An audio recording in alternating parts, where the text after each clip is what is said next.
Until the Dark Meets the Light, a Muslim interpretation of K-pop demon hunters. My daughters are obsessed. My son is unimpressed.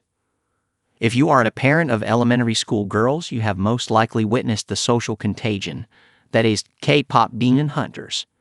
And while the name of the movie alone earned an automatic no the first few times my daughters begged me to let them watch it, I finally gave in. But I made sure to sit and watch it with them, ready to pull the plug the second anything age-inappropriate popped up. Yet, to my surprise, not only was I quickly pulled into the story, but by the end of it, I was an enthusiastic advocate of the movie. What excited me the most was that I realized the movie was full of themes that could easily be related to elements of the Islamic spiritual path, and that, in fact, I could use the film to teach my daughters about the greater jihad, the battle against one's own self. So, here I will elaborate on some of the spiritual themes of K-pop demon hunters that you can bring up with your kids as they sing and play the songs on repeat. First, a few important disclaimers. 1. This article contains a lot of spoilers, so don't read it if you haven't seen it, unless, of course, you don't mind. 2. While the movie contains some Islamic themes, there are a few elements that some Muslim parents might find objectionable. One, of course, is that the movie revolves around pop singers, so there is a lot of music throughout. Additionally, the characters at times wear clothing that would be considered immodest by Islamic standards. And there are a few parts where the characters develop crushes and romantic feelings toward other characters.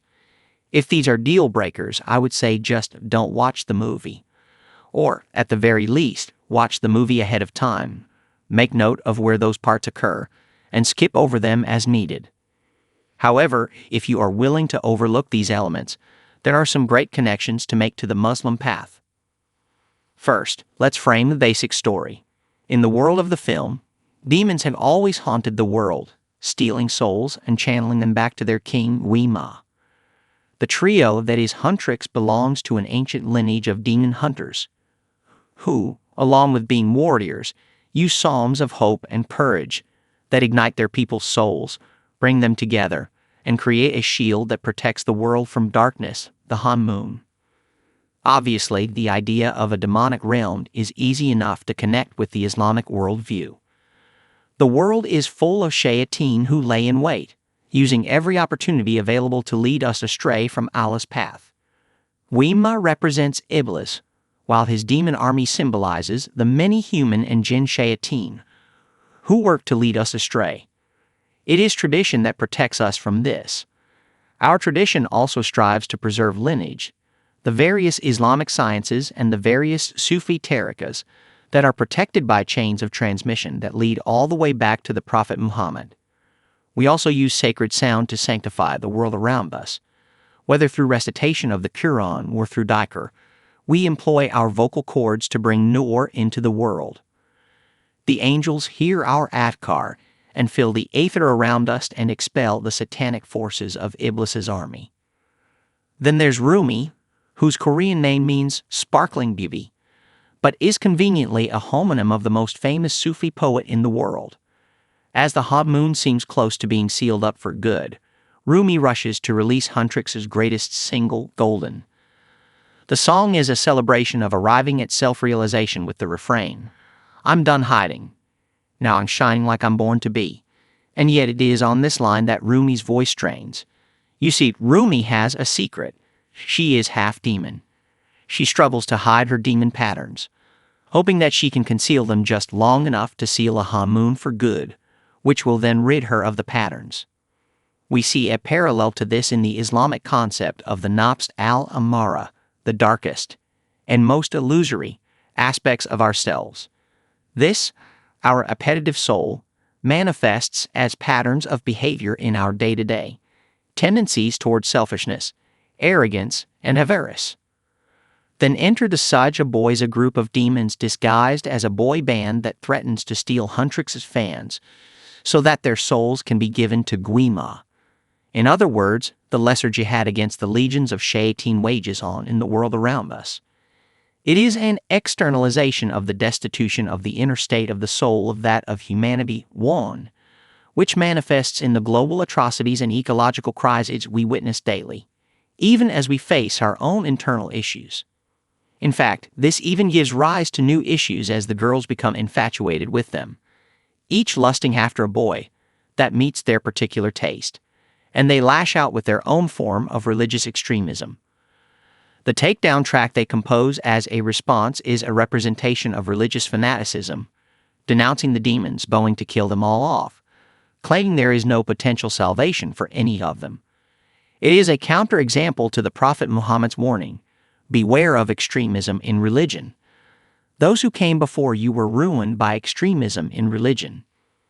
In secret, Rumi is meeting with Jinu, the head Saja boy, developing some empathy for the demon and seeing herself in his story. She begins to see that underneath, he is not as bad as the mistakes he has made. In this, Rumi is starting to come to terms with her own demonic aspects.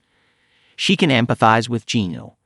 In this way, he becomes a sort of mirror for her, an analogy often applied for companions on the spiritual path, that we help each other to our own faults.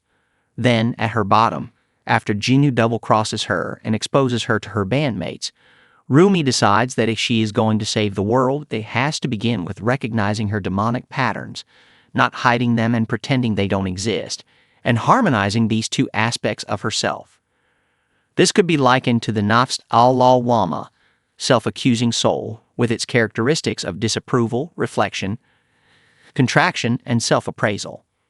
It denotes the active conscience stricken by guilt and self-reproach whenever God's commands are violated, and the lower self wins a skirmish with the rational mind. Idol worship and spiritual warfare. Rumi's spiritual journey culminates at the Saja Boys' final concert. They open their set with the song, I'll Be Your Idol, a song that, with lyrics like keeping you obsessed, I can be your sanctuary, and I can be the star you rely on. Your obsession feeds our connection. Give me all of your attention could not be a better fit with Islamic admonitions of idol worship, both external idols and the inner idols of our own desires, and the ways obsession with pop culture can take the place of an idol in our lives. When Rumi arrives to sing her final song, she is only able to sing a song strong enough to defeat the dark forces of the world when she acknowledges her own demonic patterns, her nafs amara, and harmonizes them with the higher aspects of herself, the purity of her fitra. And yet, in acknowledging them, she is able to keep them from taking her over. In this, she has achieved the nafs al-mutma'inna, the satisfied soul. In the Islamic tradition, spiritual mastery is not achieved by eliminating the nafs al-amara, but rather by surrendering it to the higher self. In other words, the nafs al-mutma'inna is one that can direct its nafs amara towards actions that serve it in the spiritual warfare against the demonic aspects of the dunya, our worldly life. For one whose soul is at peace, the lower aspects are still there but are in perfect balance. Rumi uses her balanced soul to break the demons' hold on their fans and to defeat Gui Ma's army for good, navigating pop culture through an Islamic lens. In the end, this is just a movie. It is for entertainment and, of course, is no substitute for the formal study of the deen.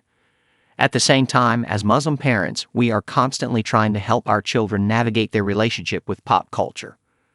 Our kids are constantly being introduced to new creative media through their friends, yes, even in Islamic schools, through billboards, commercials, and elsewhere. And while we often respond by trying to control what they come in contact with, it often feels like a lost cause, things just slip through. This doesn't mean we have to adopt an anything-goes approach, but perhaps we can also find opportunities to connect the morals and lessons conveyed through the entertainment we consume to our own Islamic values. In doing so, we can model for our kids how to consume entertainment while maintaining taqwa. For example, with K-pop demon hunters, when we sit down and watch it with them, we can vocalize the elements that are at odds with our value system, for example commenting, I wish this character was wearing more modest clothing. Or, oh, I don't think it's appropriate for her to go and be a boy on her own. However, we can also tap into their enthusiasm and make connections to our religious values.